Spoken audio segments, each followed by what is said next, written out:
കരുനാഗപ്പള്ളി താലൂക്ക് ആശുപത്രിയിൽ ചികിത്സയിൽ കഴിഞ്ഞ വയോധികനെ കൊട്ടാരക്കര മാർത്തോമ ജൂബിലി മന്ദിരം ഏറ്റെടുത്തു. കരുനാഗപ്പള്ളി കുലശേഖരപുരം സ്വദേശി 60 വയസ്സുള്ള കമലാഷിനെയാണ് ഏറ്റെടുത്തത്.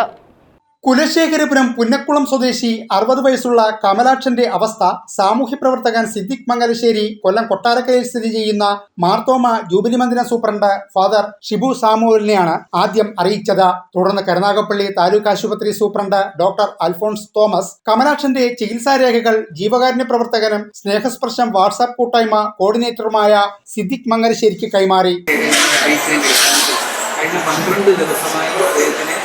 അഡ്മിറ്റ് ചെയ്ത് മതിയായ ചികിത്സ നൽകി വളരെ പ്രയാസപ്പെട്ട് അദ്ദേഹത്തിന് കൊട്ടാരക്കരയിൽ പ്രവർത്തിക്കുന്ന മാർത്തോമ സഭയിലെ ഒരു സ്ഥാപനം ഏറ്റെടുക്കാൻ സംബന്ധിച്ച അടിസ്ഥാനത്തിൽ ഇദ്ദേഹത്തിന് ആ സ്ഥാപനത്തിന് കൈമാറി കൊണ്ടുപോവുകയാണ്.